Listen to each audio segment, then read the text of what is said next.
The following is a Papi Chulo Radio original program.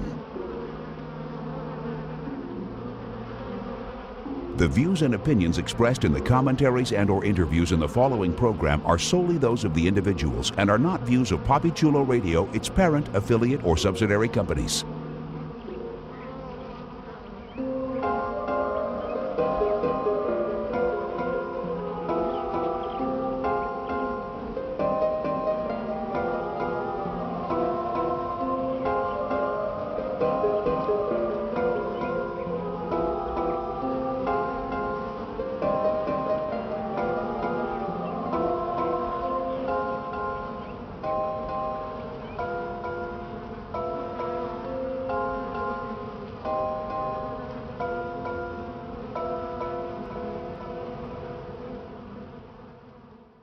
Welcome to Are You Afraid Cult, the unofficial American Horror Story Cult podcast, a PapiChuloRadio.com original series, Papi Chulo Radio, Pop Culture on Demand. Today is Wednesday, September 20th, 2017, and I'm your host, Jeffrey Aruz. During tonight's broadcast, we're going to recap, review, and dissect the latest episode of FX's American Horror Story Cult. Please welcome my co-hosts, Mark Estes. Hey, welcome back to the cult. I'm about to say welcome back to the freak show. Let me stop. Well, it is a little of that as well. And you all heard her giggling just now, Priscilla Rocha. Hey, everybody. Hey, hey. It felt like there was an ellipsis after that, and I was waiting for more, but that's all we get for now. Oh, no, because I was Listeners. trying to think of something and nothing came to my mind. I'm like, dang it, I was going to say the welcome to the cult. Well, there you go. So original. All right, everyone, let's jump into it. Let's get into our recap of Season 7, Episode 3, which was titled Neighbors from Hell, and aired September 19th, 2017. Here's the official synopsis of the episode. Allie deals with the fallout from the shooting of Pedro. And that's it. That's why I dragged it out a little bit. Summaries, they're so long. Yes, they're very detailed. The problem with this show, and maybe it's a blessing, is unlike in previous seasons, like, they haven't released any like press releases for the episodes. So there are no synopses that we know of upcoming episodes. Like, all of the episode titles have been released, but there aren't any little blurbs from any of the upcoming episodes. So they're keeping the plot secret, although this year at least they announced sort of like the subject matter ahead of time like they usually do. So, what was everyone's initial reaction to the episode? Let's start off with you, Mark, since you were not with us last time. Oh, I really love this episode.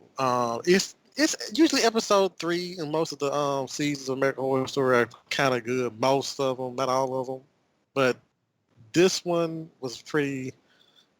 It really threw it answered a lot of questions, but also presented even more questions. It answered a lot of them, but even presented more. So I thoroughly enjoyed this episode. What about you, Priscilla?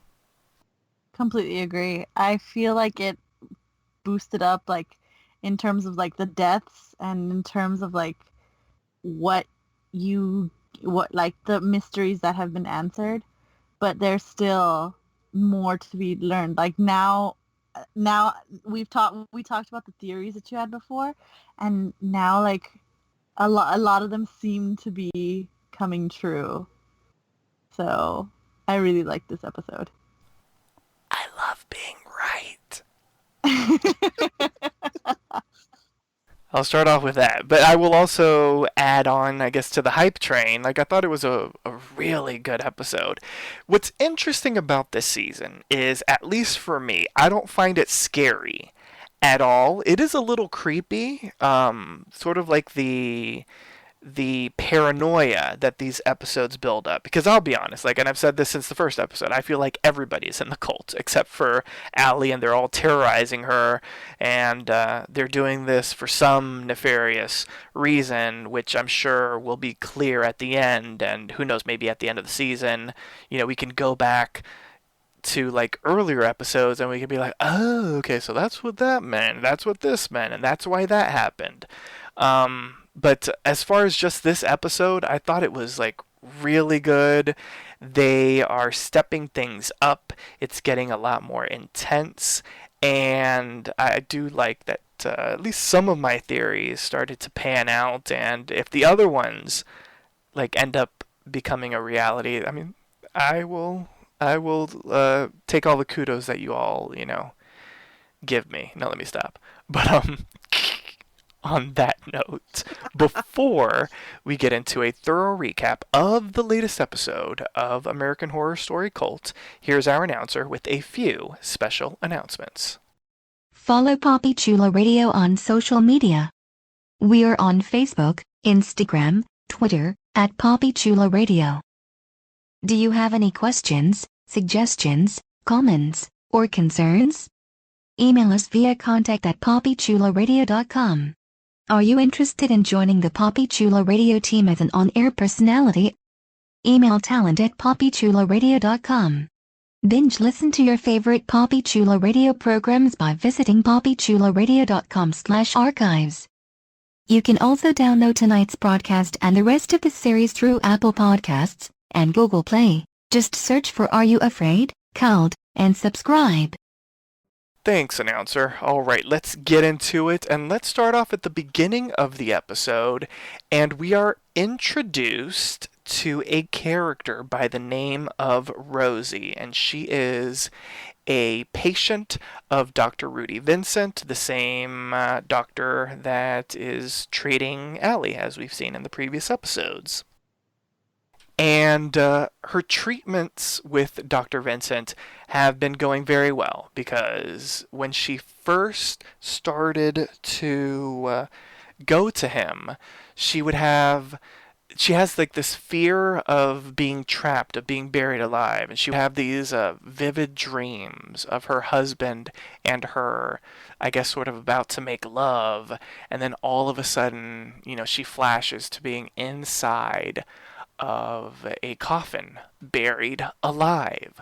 But recently, because of the treatments with Dr. Vincent, she has been sort of like, the end of the dream isn't her being trapped, it's her in like this meadow in an open field with her husband ready to make love. And her specific phobia is pheretrophobia. That's what it's called. And the fear is based on some childhood trauma. Her father would basically trap her inside of a cupboard. And, we saw a flashback of her as a kid being trapped in the cupboard. And so later on that night, her and her husband, Mark, return home, and he's got a gift for her, very proud of her for getting over her phobia. When all of a sudden she hears a rustle, she goes to check out what the noise was, and she sees two coffins in, an area of her house, and then the clowns attack. They put Mark in a coffin and they seal it, and then they also put Rosie in a coffin and they seal her inside it. And we see the clowns put one of their their smiley face graffiti. They tagged one of the walls with that weird smiley face thing. So, let's talk about the opening scene in the episode, which, to be quite honest, keeps me hella suspicious of Dr. Vincent. So let's talk about it. Rosie, her husband, who doesn't suffer from any phobias, but does suffer from noacetol. Let's talk about it all. Nobody laughed. Fine. Oh, I Aw, just get what he said. I just get what he said. Yes. it's That was good. there, and I kind of approve of the show American Horror Story actually having like the balls to be able to put like a man's butt on screen. Not a lot of shows do that. If they were gonna show a sex scene, it would just be like the boobs of the other girl. But thank you, American Horror Story, for being equal opportunity in your nudity. There you go. Yeah. So let's talk about it. Let's discuss this opening scene. We meet Rosie, and Rosie gets what's coming to her, I guess. Man, you can't have a happy moment in American Horror Story without knowing the bad shit's about to happen. So when she's all smiley and saying, "Thank you, I finally gotten cured and I feel better," I'm like, you're not gonna feel better for very long. You're gonna die. Exactly. And sure enough. And then his face. That's like I'm on the train with you, Jeff, when it comes to Dr. Vincent, because I was looking at him like, you look suspect as hell, because he just looks so phony. You know what I'm saying? He came off like so phony and just so. It was like a box, like it was like a commercial. Like he was shooting a commercial of like all his cures of how he's helped his patients and everything, and she was giving him a great testimonial, and I'm like, it's kind of like what, you know, what we just discussed here. Basically, Priscilla hit on the nose. You're gonna die. Just nothing good could come from this. It's like you're happy in American Horror Story. No, that's not, that's not how this works. That's not how any of this works. So I was suspect with him because they knew exactly what her phobia was. They had a coffin sitting there waiting on her, and that was a pretty like detailed description, because she could be like, I don't like being in closed places. They could have locked her in the closet or something like that, or something of that caliber.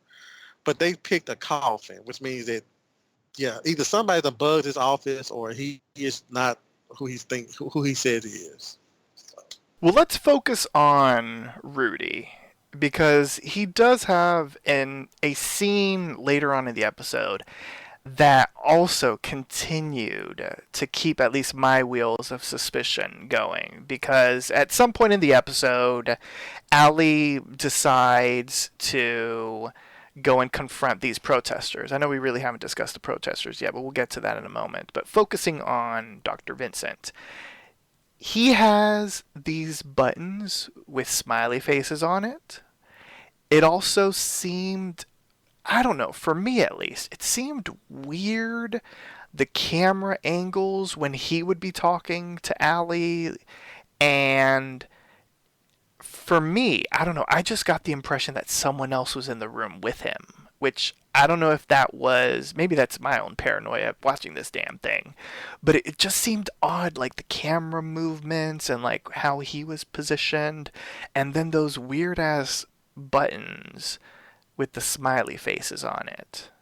I don't know, did that scene at all like make any of you more suspicious, or what did you all think of that scene, focusing more so on Dr. Vincent?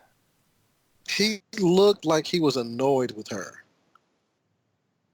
Because you remember he was like, bad idea of you doing that. It was just like, girl, please get off my phone because I'm tired of you and whatnot. And then, but with the button thing, I can't recall what button he pressed when he pulled down.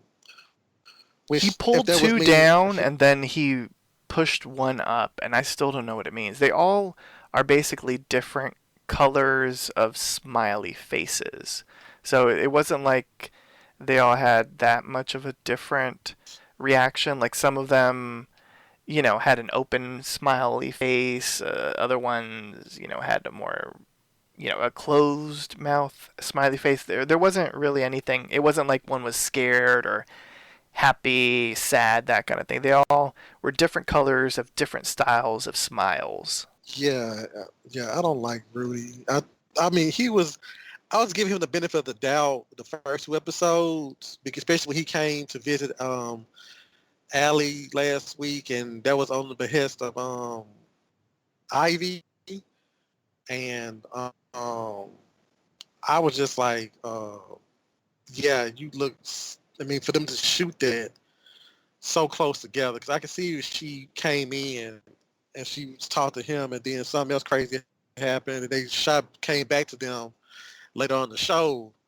Then it would probably gave a little leeway for some doubt there, but no, it was like you went from his office straight to this couple's house, and they both get killed by the same clown posse, The insane clown and posse. that's how you, yeah, because them folks, I don't know, I can get to that in different situations, but yeah, so I just felt like he just knew something was up. I mean, he knows what's going on. He's either an accomplice or he is an unwilling participant, because of something else that happened in later on in the episode gives credence that he might be just a pawn and might be end up being a scapegoat, because there seems to be a lot of those that we learned in this episode too. So, but I also have to throw this thing that this had in as well.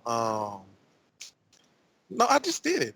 Yeah, I'm thinking that maybe they shot it like that to throw us off. So it might end up being him being a scapegoat or just a pawn. But that's all I got right now. Okay. Priscilla, what about you? Any other thoughts on Dr. Vincent? Those smiley faces have me hella suspicious now. And it wasn't only that, it was just the fact that they got the anxiety, like the paranoia perfectly correct. Like, they didn't just trap her in a cupboard anywhere. They put her in a coffin. Exactly. So it makes me feel like he's part of the cult. Like, not that he's a scapegoat, not that they're bugging his office, but that he's part of it. And that's what I said, Priscilla. I was like, they could have picked any other way to sit there and like, put her like in a closet or, in a little, contain something, but they picked a coffin. And that's like that's a very unique detail that he will only know.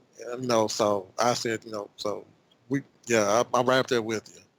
We all suspect Dr. Vincent now.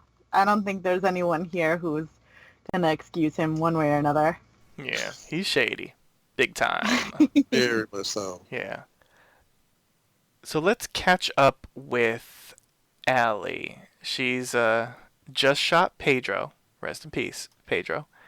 And Priscilla, you called it. She gets away with it scot-free. Scot-free. Yes, stand your ground and all that kind of thing. As Detective Samuels said, she was well within her rights to shoot him because he was in the dark and he looked suspicious and there was a power outage and all that kind of stuff. And, of course, because... The way he framed it, the way he framed it, it sounds like, and he was probably a murderer anyway, so you did the world a favor. Yeah, because he brought up the whole, he was a suspect, with the whole thing and the meat locker. So, you're fine, basically. You're good to go. But, of course, we're in the year 2017, and it's a Latino getting killed by a white woman and no charges or anything like that. So it causes a huge protest in front of the restaurant. It's being picketed, and they're calling Allie the lesbian George Zimmerman and everything. We see our girl, Beverly Hope, in the flesh this time around. We heard her on the TV last time, but now we actually see her. Shout out to Adina Porter. I love me some Adina Porter. And, in her Annalise Keating finest, I would say. It was very How to Get Away with Murder, Viola Davis. I liked it. And Ivy is like, Allie, you need to go home. I need to go to the restaurant. We got to keep it open. We got to try to make some money. And so Allie is convinced to go home. But before she can drive away, Kai shows up just as Allie starts rolling up her windows, and he's like, no, like, you did what you had to do, like, I support you, you did the right thing, like, these protesters are wrong, and he's like, don't worry, I'm going to take care of the mob. So fast forward to that scene that we just discussed, but from Dr. Vincent's point of view, Allie is on her way to basically confront the protesters, and she was calling up Dr. Vincent to basically tell him, and he's very much against that, but she's like, no, I need to do this because I am one of them, I am a progressive, and all this kind of stuff. And so she drives up to the protesters swarm all the way around her car, and they're yelling at her, and she's like, I'm one of you, I'm one of you. And as, they just keep on yelling at her murderer and stuff like that, she starts screaming at them, get out, move away, let me drive through, basically. But Kai shows up. He puts his hands on two of the protesters, and he stops them. Like, they turn silent.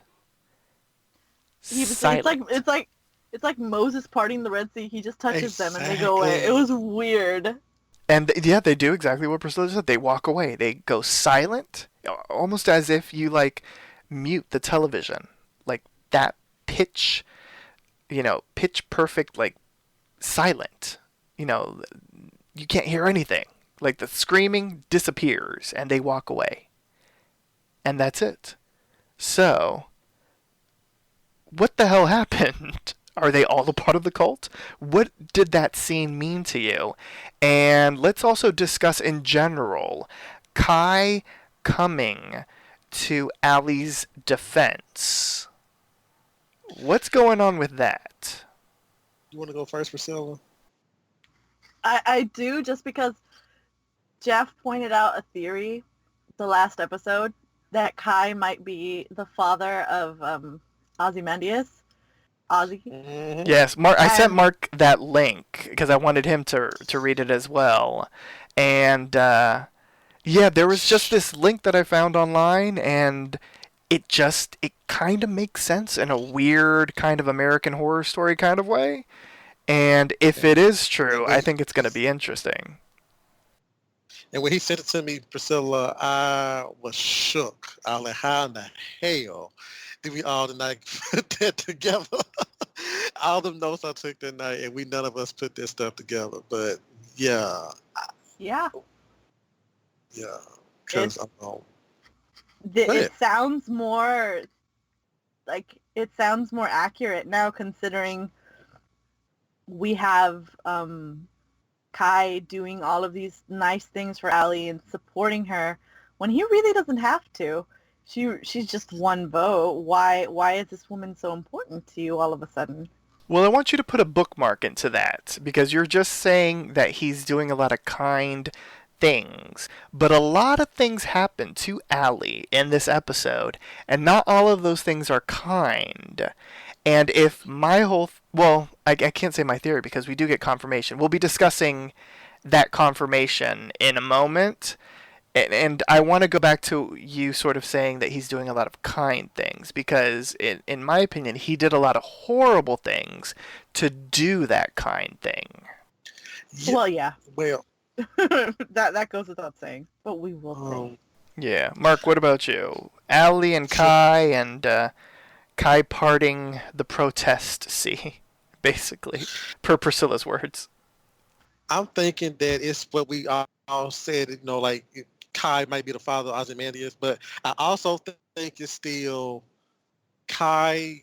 It goes back to Kai's philosophy. You give people what they want, they're going to come to you, wanting you to protect them.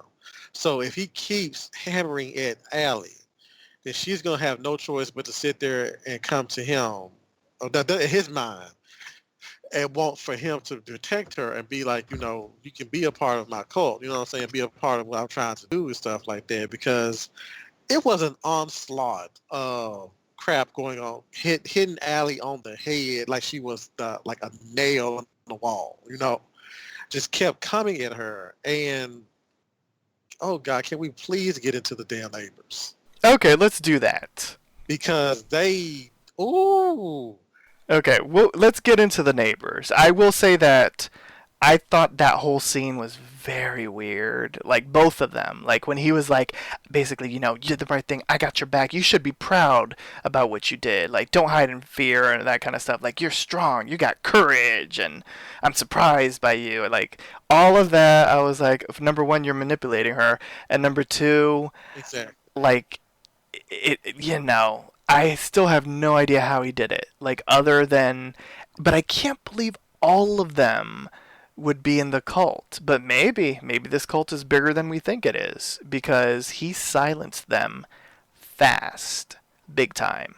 So let's get into the neighbors, Harrison and Meadow. And I'll just say this from out the gate, because I don't think there will be any way for us to sort of dodge it or not bring it up. Both of them are cult members. We see both of their individual initiations. The whole pinky promise thing. Meadow is afraid that Sonia from The Real Housewives of New York has a drinking problem. And on the other side of the coin... And on the other side of the coin, Harrison wants to kill her, basically. Meadow, one of her fears is that she's going to basically die unloved, without another man ever touching her in a sexual way. She's going to die alone and that kind of thing. And while hers is, I guess, a much more real feeling type of thing, his is much more like, I can't believe that I'm stuck with her. And, he wishes that she were dead so that he can go and live his life, basically. And he specifically said, I wish she was dead. So, both are in the cult. We're assuming that both of them know that each other is in the cult. And on top of that, in an earlier scene, we saw Detective Samuels hanging out with them. And then while Meadow is sort of explaining her situation, she talks about her hubby connecting with somebody else and how they talk about her and how they whisper, about her. You didn't pick up on that? Oh my God. I didn't pick up on it being Colton. Oh my, yeah, that makes so much sense. There you go. I love it. I love Yes. when I let the light bulb come on for you guys, because in the previous podcast, Priscilla hadn't put two and two together that they had filmed the beatdown minus the pee condom. Yeah. Yeah. So they're shady people, and apparently he's getting it in with Detective Samuels, and Meadow does not approve. So, we know now there are cult members. I'm going to say, I think we've said this before, but even though we don't have official confirmation, but Detective Samuels is a cult member, in my opinion. So, let's talk about him, just in general, especially this revelation that they are a part of the cult. I can't wait to see his Pinky Promise scene. And is it weird to say I think that there are levels to this cult? I think that there's like the drones, the lackeys, the ones that do what the queen tells them to do, in this case what Kai tells them to do. And what he told them to do was to basically harass Allie. But there are other levels to it. The clowns themselves take action for like what for what the queen wants them to do. And if he wants he wants them to finally get what they deserve or what they want, in his case to have Meadow disappear, well, they're gonna do it. And that's what I'm looking forward to seeing more of the structure of the cult. That makes sense. And I feel like there are people that know some of the other people in the cult, and I also feel like there are some people that don't know who's in the cult. Like, they're maybe with this tier system, like the ones at the top know everyone who's in the cult and know sort of like what they have to do. And there are some people, like maybe Meadow and Harrison, that don't necessarily know who the other cult members are. Or they could all be just worker bees. You know what I'm saying? Because they got the whole beehive mentality to the Yeah, point where all of Harrison them are broke it worker down in the bees. previous episode. Yeah. Also, I was gonna go back on the whole instead of it being just an actual cult, it might be well, it has to be a cult. But I also looked at the possibility of it just being this idea that you don't know who your neighbors are. You don't know. Going back to what I said in the first episode, you don't know who your neighbors are. You don't know who your police chief is. You don't know who your detectives are. Your meat person at the store. You don't know who these people are, and they're just like probably all in. It's like this whole thing where everybody's in the know except for you. That's a big fear that a lot of people have. I've had it before. I'll be honest, I probably still have it sometimes, but everybody's in the know about something except for you, and then you're the lamb. You're the sheep to the slaughter. You know what I'm saying? And so I'm thinking that it's either that or the fact that it might be a little small cult, and it's like everybody has worker bees, or everybody has a specific task to do. Like you have the people who the bees who. I'm not going to get into how beekeeping works, but I'm just saying I know that certain bees have certain tasks and stuff like that, and it might be that type of situation because everybody has this hive mind. And I feel that the best way to do that is to strategically place people in power. Because you have Kai running for city council. You have Detective, what's his name? Samuels. Detective Samuels, who is conveniently on the case of the clown murders. And then you have Meadow and Harrison, who are next door neighbors to Ali and Ivy, who because everything seems to fit. You had the Chains, who were on the city council as the head person of the city council. Then they was right across the street from Ali, so he took out those two. He killed two birds with one stone. You know what I'm saying? And now he has eyes on Ali and Ivy at all times. Then you have Willow. Excuse me, Winter. Shout out to Willow.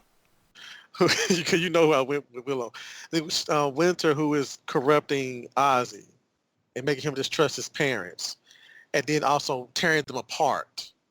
So each person has their own way of doing things. They have their own way of doing things. They have their own specific tasks they must complete. And I'm thinking that because what also threw me a loop was the fact that he was the attacker. He was the attacked, and I'm doing the air quotes, the attacked from the illegal immigrants who beat him up. But these are illegal immigrants who are protesting that one of their own, I didn't say they were illegal immigrants. Let me take that back. Just people who were behind this, Mexicans, or because I think that man was a legal immigrant too, because he wasn't on paper. So Who, Pedro?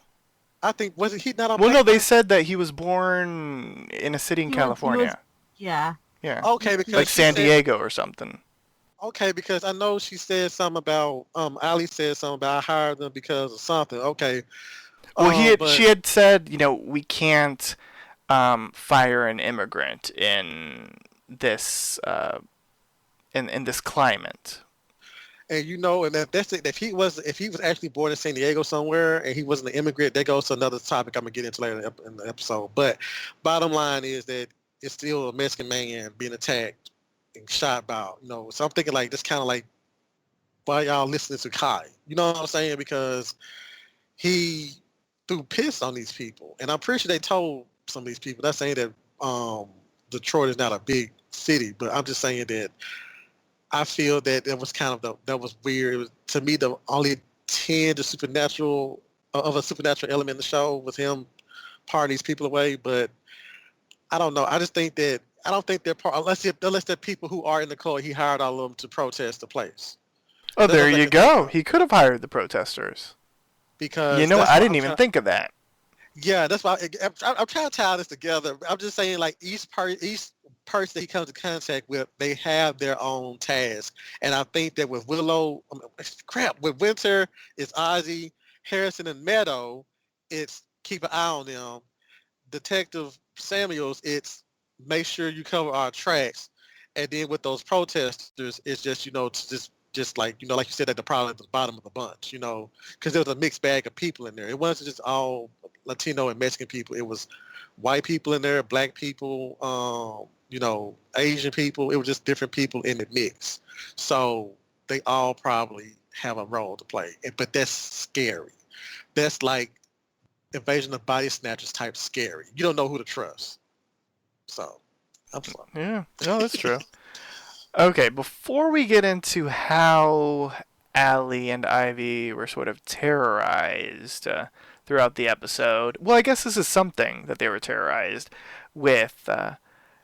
There's this weird noise outside at night, and we see this truck driving through the neighborhood with eerie lights and everything, making all this noise, spraying some gas outside.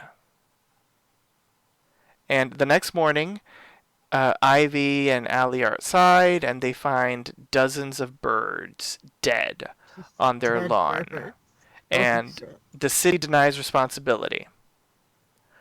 So later on in the episode, once again, we see the truck. And this time, Allie, she gets more and more bold as the episode progresses. And she stands in the middle of the street, basically, trying to get them to stop. Like, what are you doing? And she nearly gets run over by the truck. And when Ivy, goes to her, she notices that her nose, her being Allie's nose, is bleeding. Then later on, we see the truck once again, and the truck this time around stops, and a masked driver emerges from the truck and starts spraying Allie and Ivy's lawn directly. And Allie's like, what are you doing? Who are you? Is this some big conspiracy or whatnot? Show me your face. Show me your face. And she ends up uncovering this person's face, only to find another mask, and it's the smiley face that's getting tagged on Holmes. So, what the hell is this? What is the spray? What the hell is going on with this? Because this was probably the weirdest part of the episode for me. Because it's like almost like enough with the clowns and the cult and the murders and that kind of thing. Like, what is this truck with the spray? And what is it supposed to mean? Besides, I guess, just causing confusion and, Well, obviously it's something that can kill birds. There you And go. something that can cause nosebleeds and can, cause someone to get dizzy or hallucinate. Maybe there wasn't any mask underneath and she hallucinated the happy face mask underneath. So You're always saying that Allie is hallucinating. You don't trust her. I don't trust her. She's an unreliable narrator. Oh gosh. Mark, you weren't here last time, but Priscilla is Team Ivy. Okay. Oh. See? I mean, Allie. For me, she's You're not Team Ivy hallucinating. too? Oh gosh. No. Oh, okay. Let me explain. Yes. I don't think Allie is hallucinating, but her actions or reactions are not making her claims any better. Remember I said in the first episode that I can totally understand where Ivy's coming from? Oh Because gosh, yes, you were apologizing for her. Yeah, because Allie is doing the most. Actually, in this scene, like when she's on the street, I am an American citizen. I have the right. Girl, what? Shut up! Like, who actually goes out in the middle of somewhere and demands for somebody to just sit there because I'm an American citizen? You look like a complete fool. It's doing totally something. fucking true. He's right. He's right on the money. It's so true. Because that is Maybe the just like, lesbian if George somebody- Zimmerman would do that. But I'm just saying, look at it. Come on, if somebody went in the middle of the street right now, I am an American citizen. I demand the right for you to reveal what you're doing and to tell me what toxins you're putting in the air. You're gonna be on somebody's Facebook page on loop as the crazy person of the week or of the day because they're coming out of droves now. But and Allie's sitting looking like, yo, there's so much I can take because this is not who you are. And Ivy told her, Ivy told her, you are the reason why all this shit is going on. Point blank and period. You are the reason why a lot of this stuff is going on because you would not. I mean, just your reactions alone are just like, girl, what are you doing? In my personal opinion, because I'm gonna bring this up later on, I'm Allie, and unless Harrison, because I know Harrison and Meadow are doing the most because they're with the cult, but they represent the two spectrums of white people who do the absolute most and don't realize that they are really. I'm trying to word it. They're trying. They're in their. Because Allie even said something like, "I'm not racist.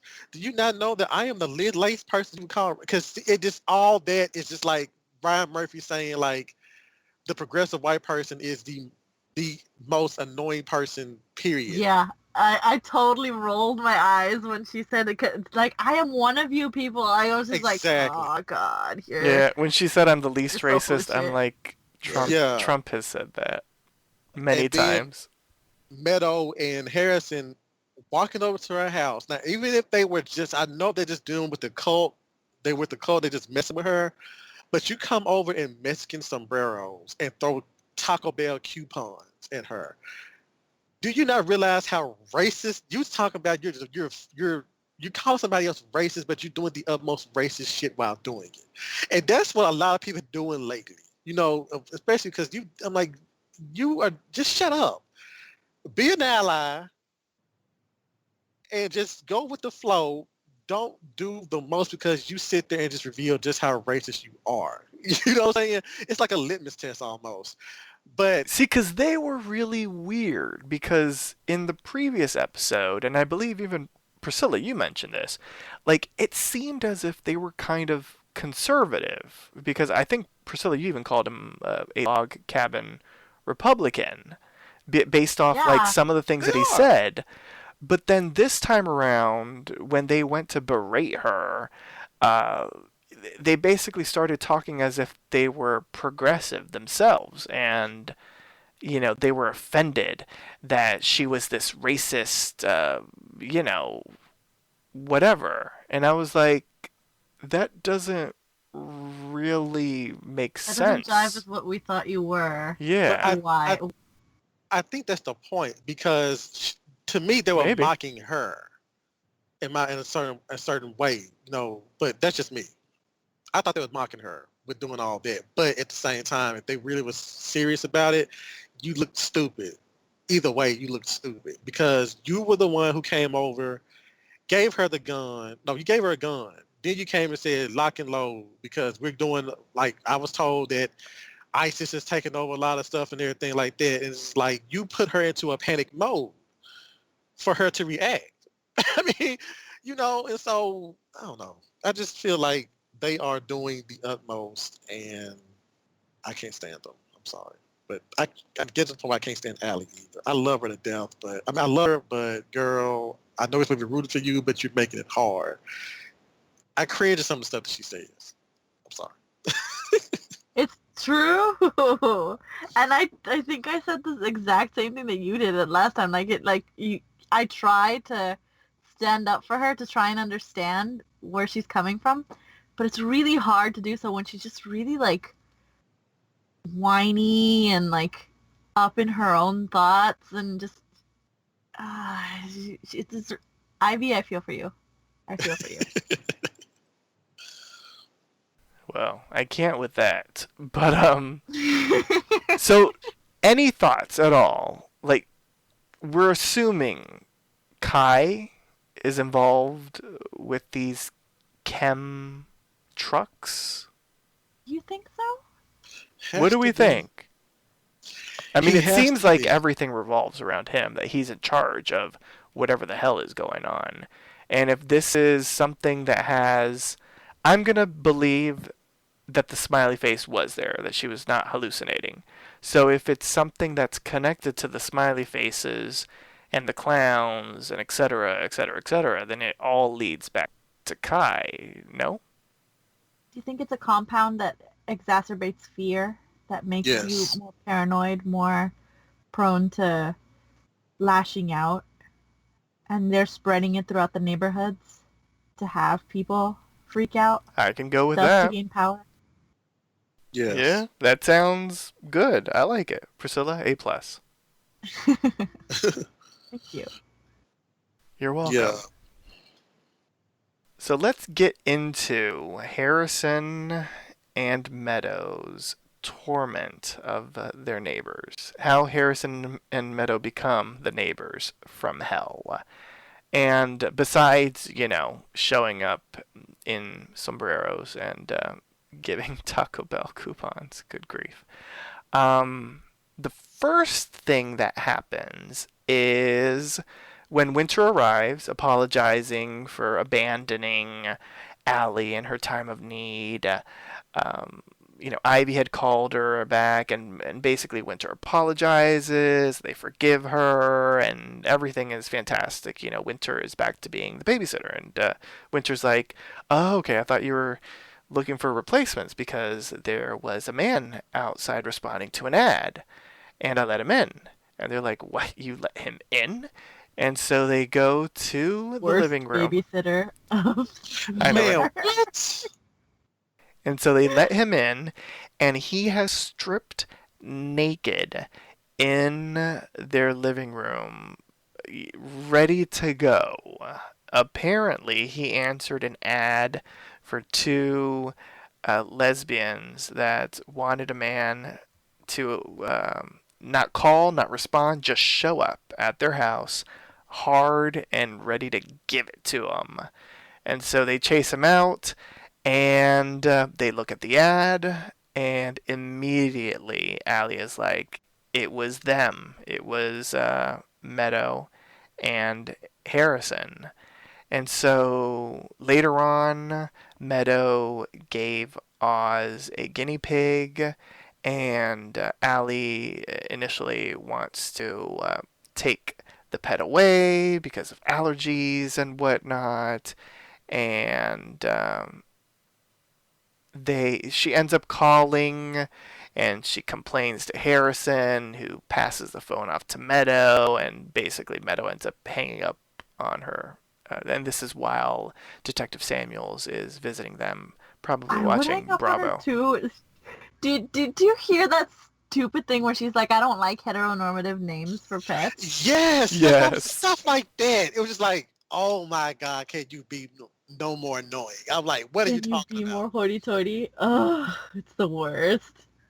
I'm like, Jesus. And just like, and I think that's the spectrum, y'all. I think that Allie is the person who is so into not offending anybody, but in that process, she offends people. You see what I'm saying?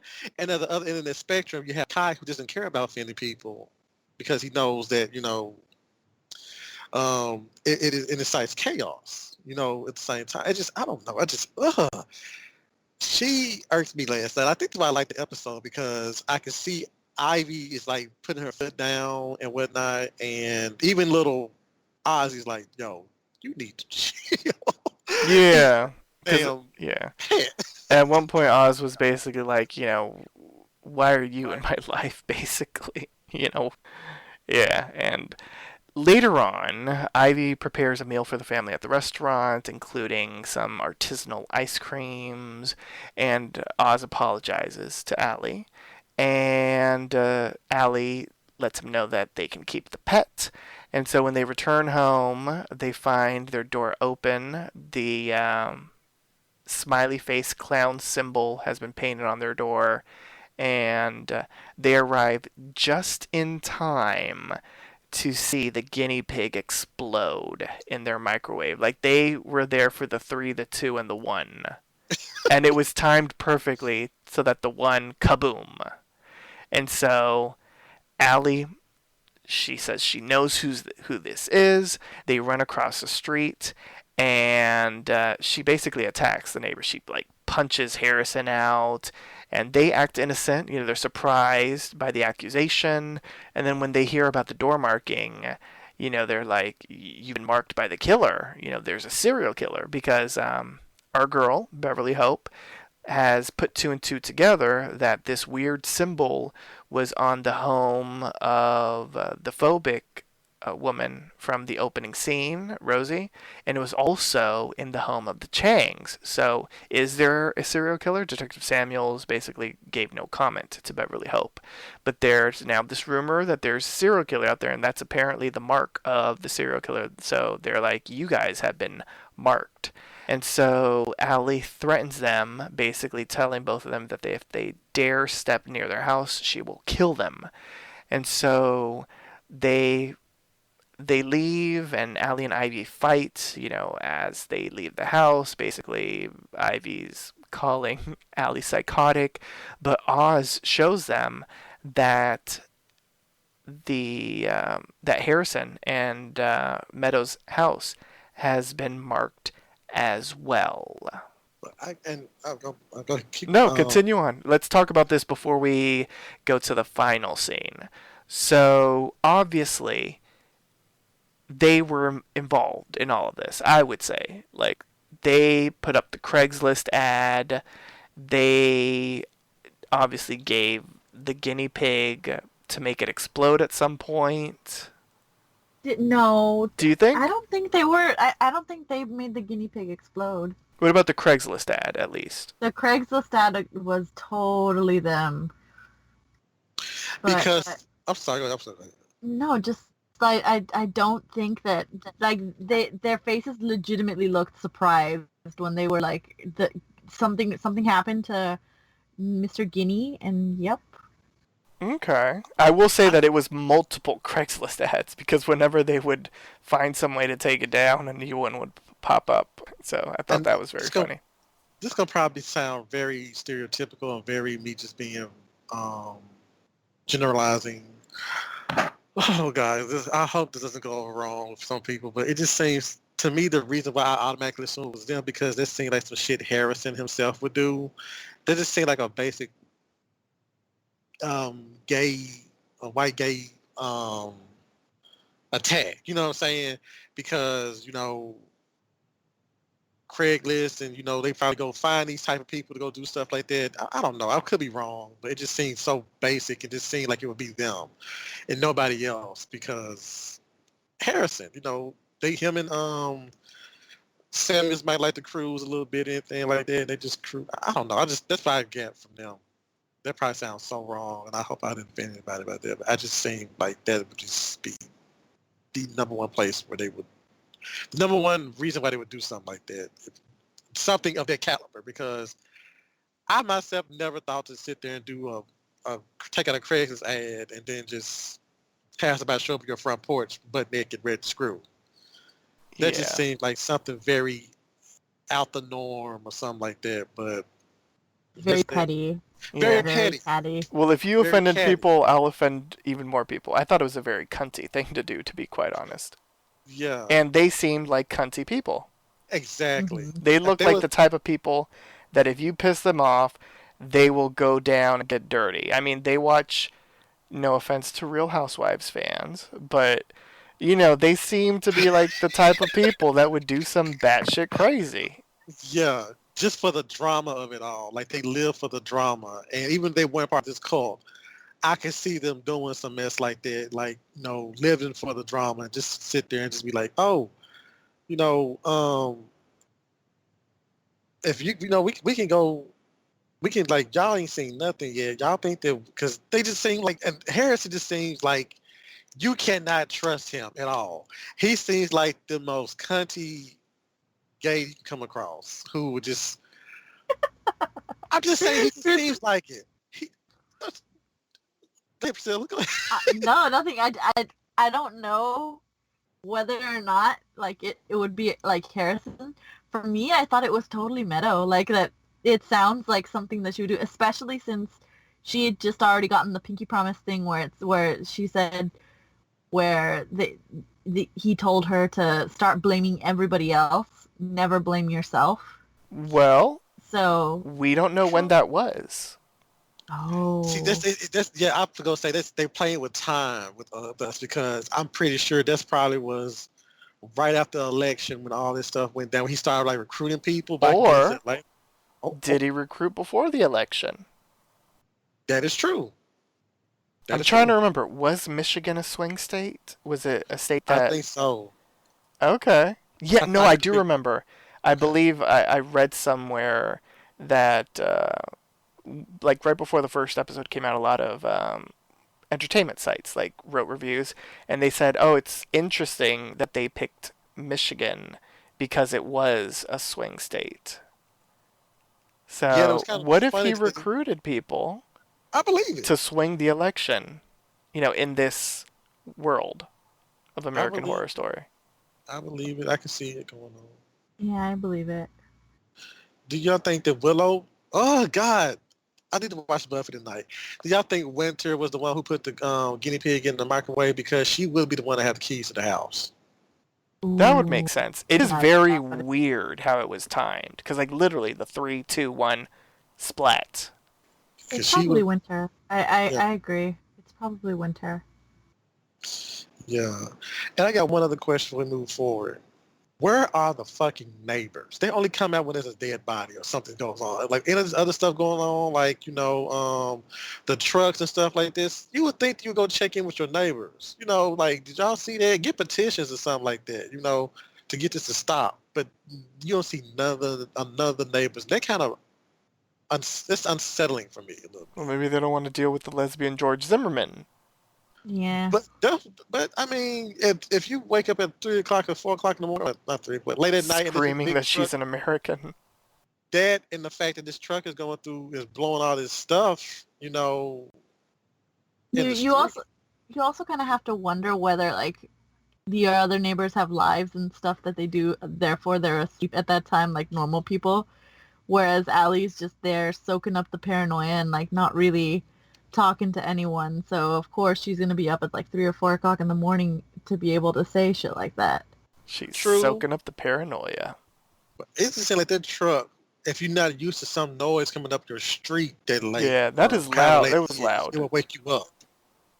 It will wake you up. Be like, what the hell's going on? You would talk to your neighbors, but you got a good point there, Priscilla, where they probably have alienated their neighbors. They probably had a cookout or a neighborhood, gathering, and then Allie came over and started talking like, okay, we don't like this bitch.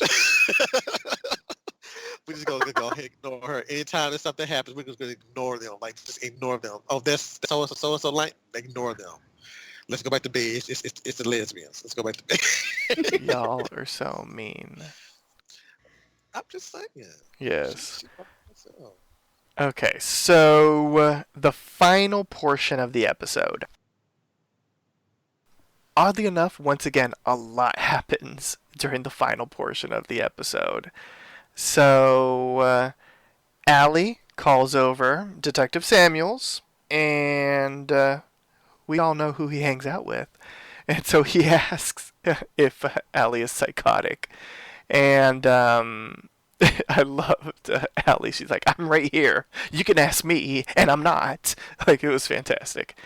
And so he basically tells them that because of the symbol, that he will set up surveillance so that, they can make sure that they're safe, because obviously they have been authentically marked by the serial killer that's out there, because they check the spray paint and all that kind of stuff, and it is for real. So that means at least in Allie's eyes, that it could not have been her neighbors, because obviously she has no reason to suspect that they are part of a insane clown posse cult. Ah ha ha. I see what you did there. Yes. Well, I stole it from Mark, but so he deserves half the credit. So while all that is going on downstairs, Ozzy has found something he shouldn't have.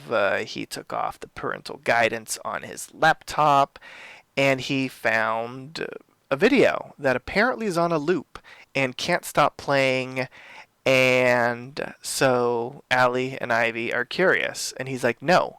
And they're like, yeah. And so on the web is a video of Winter's seduction attempt of Allie in the tub. And Ivy obviously is pissed off. She's like, you let her finger you? And I didn't think she got that far to fingering because lights turned off. But I guess, from that angle and whatnot, that's what Allie took it as. And so they fight, and Detective Samuels does, I guess, what a detective would do in that situation. He's like, is everything okay? And Ivy says she's fine and that she will be leaving with Oz, and that Allie should comfort herself with Winter. And Harris, and there was also a really great line of like, well, if they say what is true about, the graffiti that's outside, it doesn't seem like you're going to be alone for long. And so while all that's going on, Harrison is screaming out in the streets. He is covered in blood. He says he woke up and there was blood next to him, and then he got covered in blood and all blood, and all this kind of stuff. And he screams that Allie was involved. Like, she's the murderer. She did this. Where is Meadow? Where is Meadow? And he ends up getting handcuffed because he sort of like roughs up the police.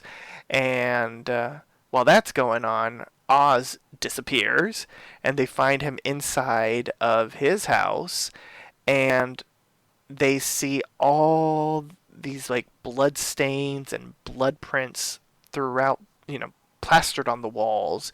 And of course, the smiley face is on the wall as well. So let's break this down, because this is a lot to decompress.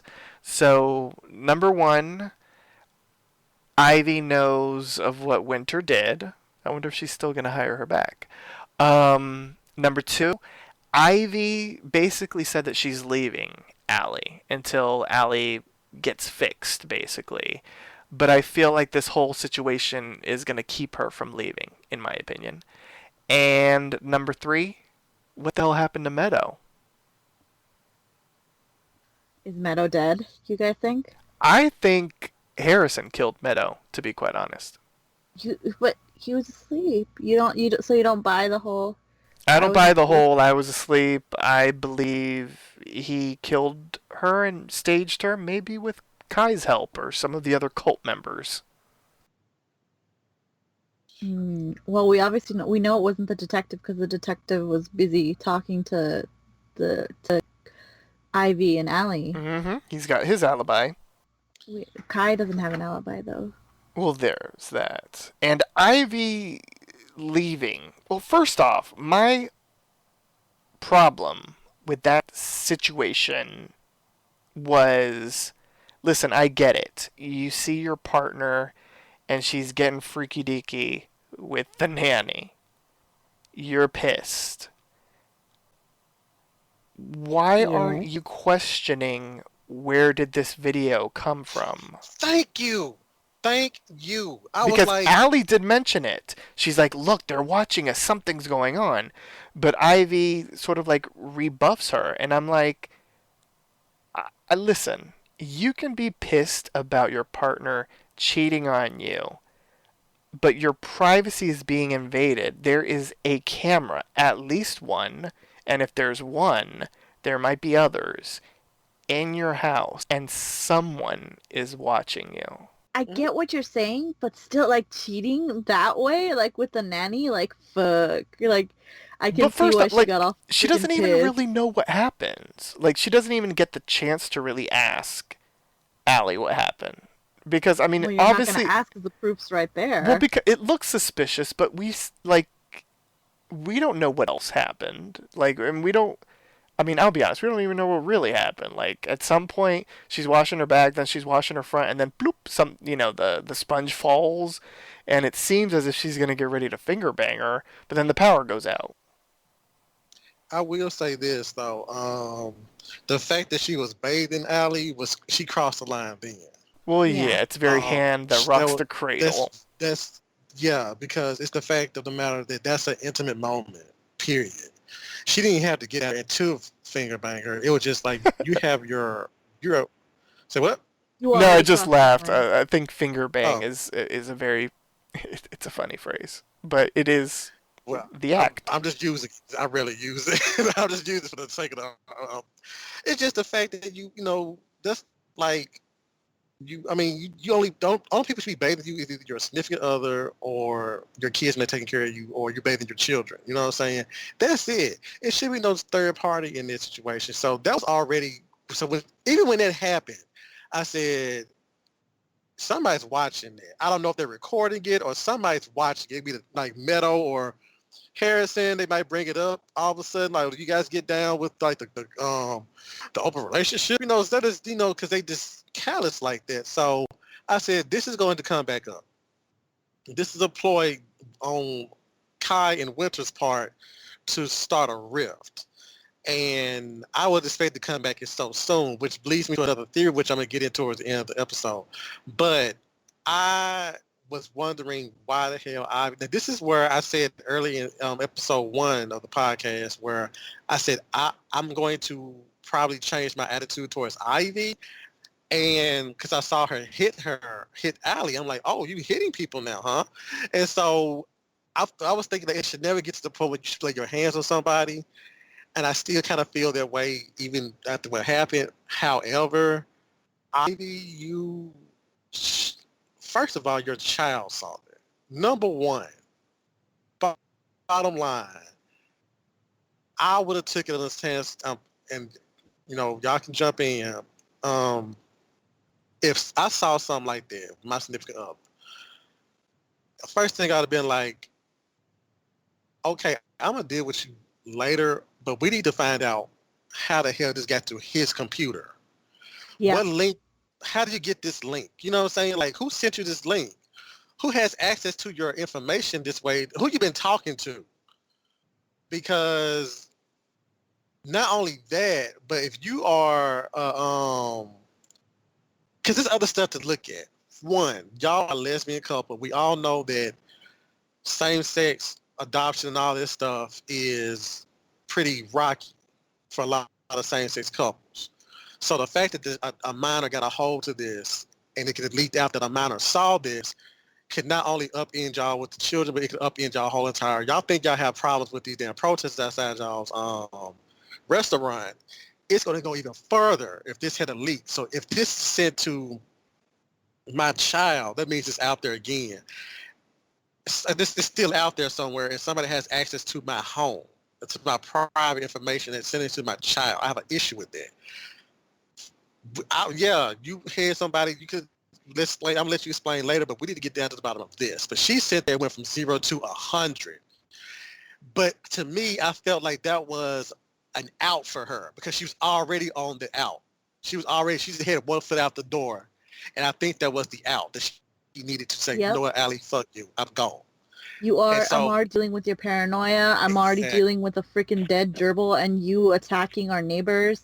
We could lose everything. We could lose the restaurant, like what little of it we have, considering there's protesters outside because of your freaking fault. And now you're telling me that you might have cheated with the nanny. Like, that's it. Like, get out. Like, I see why she did it, but that's not the important issue right now. The important issue is your son and how he got this information. Exactly. Y'all are too nice to Ivy. You know what? I think that the whole thing is for me, because I'm suspicious of her and I feel like she's a part of the cult. So I can't trust any of her actions, at least as of this moment, because I feel like she is a part of the cult. I feel like she's the one that brought Winter back. I feel like this whole situation will keep her in the house. She's not going to leave. I feel like she's going to somehow be like, you know what, I'm a grown up and I am a progressive thinker, and you know what, I forgive both of you for this indiscretion. And Winter, you're not fired. You can come back and be the nanny because she's in cahoots. So I don't trust her. Cahoots. I know, hashtag cahoots. Denise Hemphill. Um, Scream Queens. Catch it, listeners. So I feel like she is. So I can't trust her at all because it's gonna be weird. It's gonna be some weird thing that's gonna happen next week where she stays, and of course Winter will still be the nanny because she has to be there because of Kai and like his plan with her. And you brought up a good point, Mark, as far as like, because I didn't even think of that about like adoptions and like, the child could be taken away and whatnot. We still don't have full confirmation yet, but I don't think Oz was adopted. I think it was from a sperm donor, and I think that Allie carried Oz.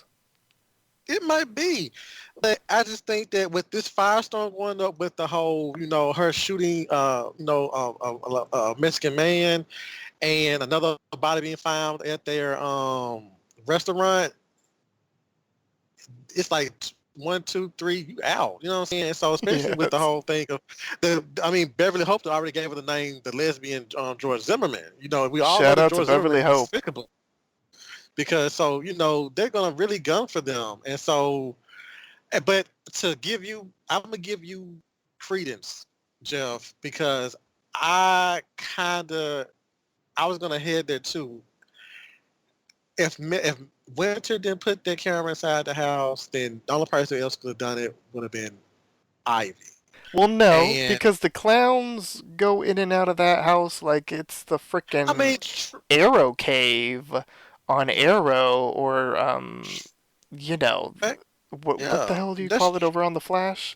Like they just go in and out, in and out. So that's true. That is true. But I think that Ivy, she's a little bit suspect too, but at the same time, you still see a genuine side of her. That's the thing. It's just because when she sat there and sent the guy over there, you can look at that as, um, I set can't, up. yeah, you go ahead. This is a setup. However, could she really leave her restaurant in the middle of a blackout? Well, duh, she's Somebody got has an to say, alibi.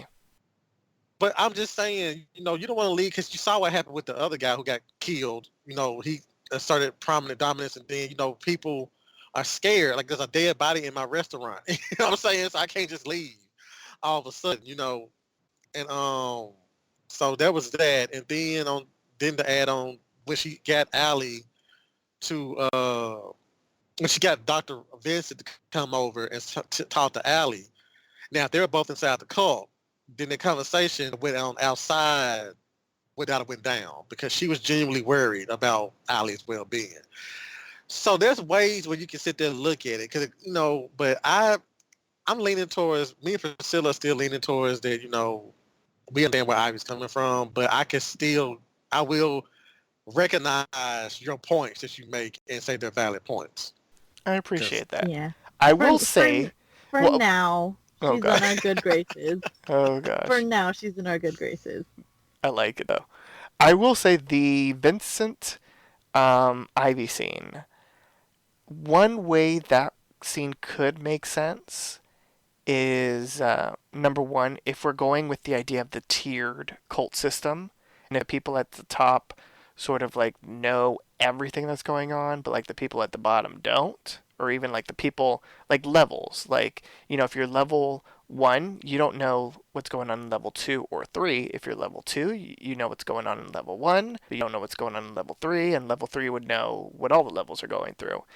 If it is some sort of tiered thing, then maybe either they don't know they're in the cult, or maybe he knows more than her, or she knows more than him, and one or the other was sort of like playing along in a sense, maybe, or they just did it for appearances because they're out in public, Hmm, okay. and because they knew she was watching them, I thought about that or too. they knew, you know what I'm saying? They knew that she was looking at them through the window or through the bars or whatever. I thought about that too, but the better way to play that was because she already assumed that Ivy did not find him walking down the neighborhood. She went and got him. She called him.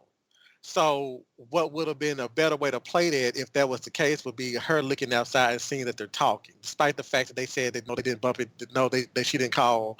He was genuinely in the neighborhood.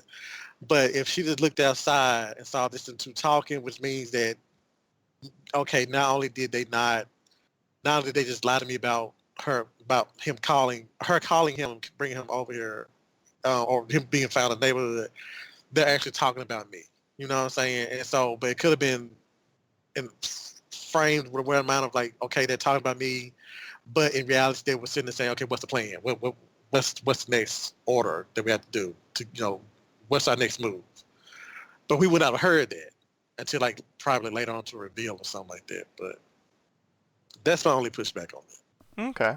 So the final question. Is Meadow alive? Yes or no?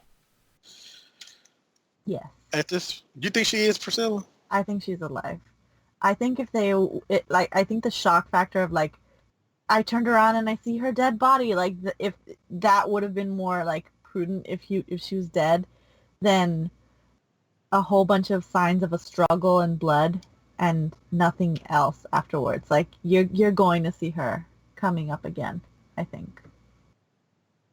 When you put it that way, I was gonna say I think she's dead, or that she's like injured, and that she's thinking she's playing a role, and then they end up killing her later on down the line. But that makes sense too, because if Oz had not walked inside their house, they probably would not have had much to go by. Because didn't they still see the remnants of the smiley face after? The smiley face was there 100%.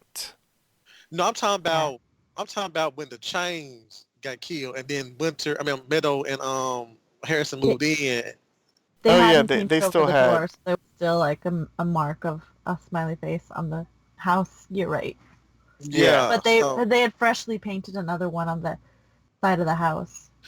Yeah, and then I was thinking, so if that was the case, so you have again Detective Samuels saying it was a murder suicide, and our girl Billy Hope said, was this really a murder suicide? Because with the Chain, because they found, I think they sat there and said they found the mark at the Chain's house as well, or something like that. And so it would seem like somebody would ask, like, Detective Samuels, what are you doing? You know what I'm saying? Like, people are still coming up dead, and you're not doing much, if anything, to try to find these claims and stuff like that. And I don't know. It just seems that because he made it say it was a murder suicide, but that mark was inside the house already, and then they washed it down but you can't get it out all the way. But it just seems to me that if y'all saw this mark inside your house and you allegedly says the mark of the killer, so why would you move into the house where somebody's already struck once and not put wallpaper over or something like that? I don't know. It just, again, like I said at the beginning of the episode, it answered a lot of questions but left a lot more in its place. And Beverly Hope, I would like for you to stay alive, so stop asking questions. You better speak on that. I hope she stays alive too. Yeah. She might be. She's got to report on everybody dying in the end anyway. So. Yeah, that's true. She's probably the cult leader. That would be a good twist. That would be a good twist. Is there a queen? Is there a king bee in a hive? No, it's a queen bee. I know it's a queen bee, but I didn't know if there was an actual king bee in the hive. Well, I can remember not if that was the case. I'm like, hell, hive might be the king, and we're all looking at the king. We're not paying attention to the goddamn queen, and here it is, it's Beverly Hope. Like, no. That'd be hilarious. I would love that. That'd be a great tie into like the media and spinning fear. Mm-hmm. That's true. So any final thoughts on the episode before we move into the MVP? Oh, I think I pretty much put everything. Oh, I had this one final theory. Because we having so much stuff revealed to us so soon, like they're not dragging out, like it's Meadow and Harrison part of the cult, are you see them with Kai and stuff like that, and all this other stuff. It makes me wonder if they're going to try to do the same thing like they did Roanoke last year, where the first 4 or 5 episodes is going to be like one part of the story is going to be wrapped up, and then they're going to jump to something else. Still dealing with the concept of a cult, because I do have information concerning like other characters that might pop up later on in the season, and you're trying to figure out like how does this all connect, but it can still work in the narrative of what's going on now, but it's just so much stuff is ramping up to the point where like they can't drag anything else out past episode 4 or 5, because this is like the middle part of a story. Everything's came to a sort of a head, or it's coming to a head right now. So I'm thinking like by mid-season, we're gonna have a whole nother narrative, but still within the same, frame of the season pop up. Yeah, I can see that. I had something to add too, but it was less of a theory and more of a just overall wow. Oz needs to stop discovering shit, because every single time something happened and it was some messed up shit that they found, it's because Oz found it either on his laptop, on the side, Willow's bloody handprint somewhere. Like you called her like Carl. Willow. Aw, and it's Meadow. It's Meadow. But Mark, yeah. what did you start? My bad. It's Buffy. I need to watch Buffy. Exactly. I was just saying the same thing. Apparently. I will say, Oz, you in danger, girl, because when you grow up, you's gonna be cray-cray. Yeah. He went through a lot of shit seeing his hamster of one day die, seeing his mom kill someone right in front of him, seeing a whole bunch of bloody handprints on the wall. Him being desensitized to stuff on the dark web. Him seeing clowns in his sleep. Mm-hmm. He's gonna be a fucked up kid. Very much so. Big time. So let's get into the MVP, the most valuable player. Which character impressed you the most and why? You know the rules. If someone mentions a character, you must select a different one. No repeats. Let's start off. I'm feeling kind. And since you were not here, Mark, you go first. My MVP this week, as much as I hate them, they just really drove my attention towards them this week. Do I have to pick one of them? I got to do both of them. Are you trying to cheat because you're picking the neighbors? Well, I'm gonna say Harrison, because he really he just gave me all types of asshole, cunty, basic. I don't know. It just he did it for me this week, because I was like so ready to punch him in his goddamn face if I saw him in the street. Sorry, Bill and I to be listening to this. I'm just saying. All right, and you discovered on this podcast that he's in a relationship with Detective Samuels. Mm-hmm. I sure did. I like Colton Haynes, but I heard that he said or did something I was not cool with, and I'm like, so I'm just like, whatever, Colton. Well, there you go. Listeners, Google that after the podcast. Priscilla, what about you? Who's your MVP and why? I mentioned him already. It's Oz. Every time the show moved on to another topic, it's because he discovered something like gruesome about it, and I pray for that child, because that child's gonna have some fucked up dreams at the least, or like a fucked up adulthood at the most. So good luck, Oz, with that weird name, that weird youth. That's too funny.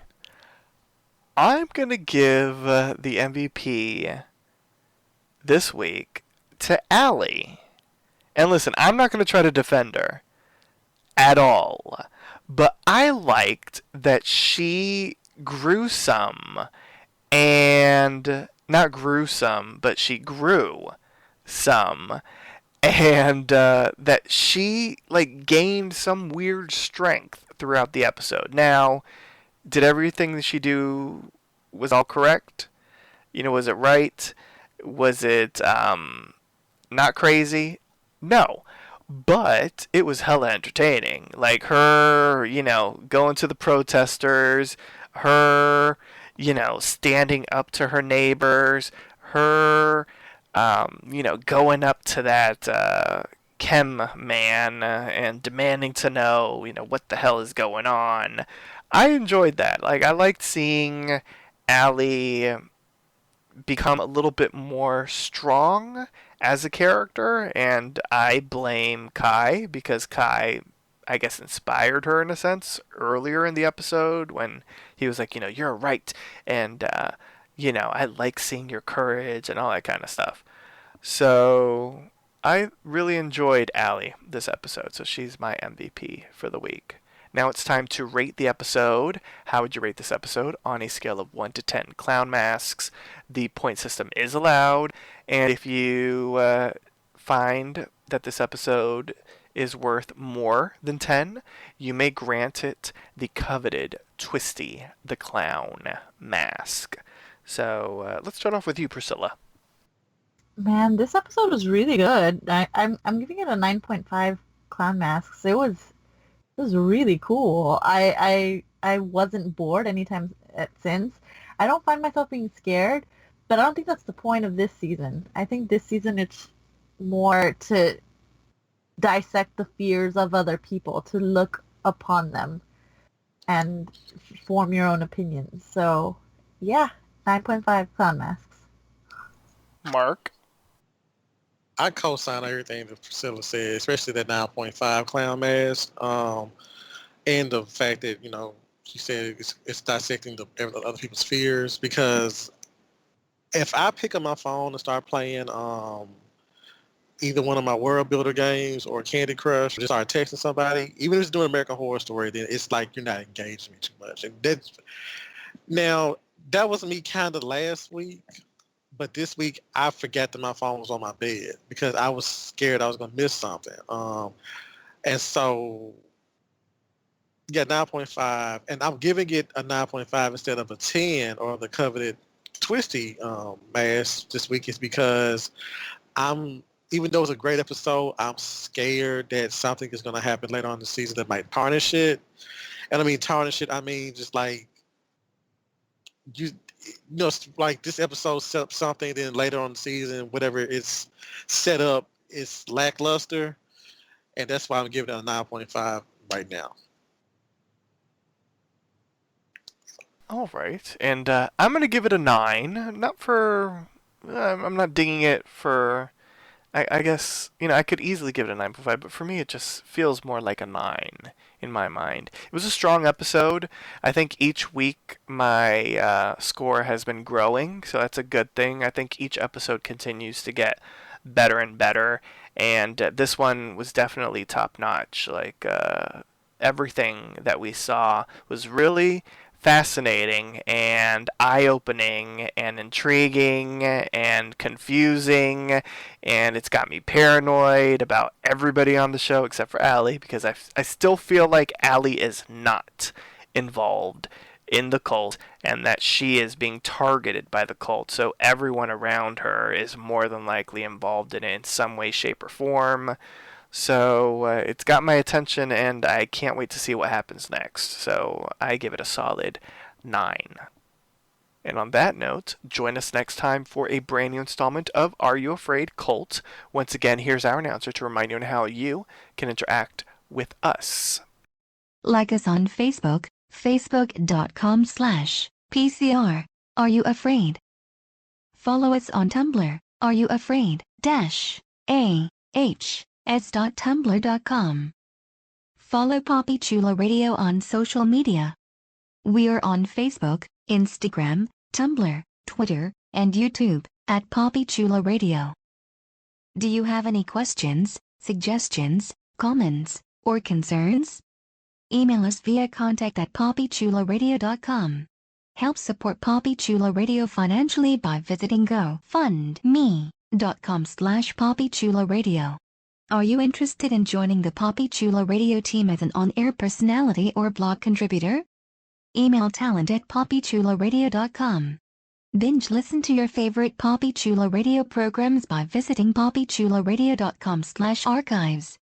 You can also download tonight's broadcast and the rest of the series through Apple Podcasts and Google Play. Just search for Are You Afraid? Cult, and subscribe. Thanks, announcer.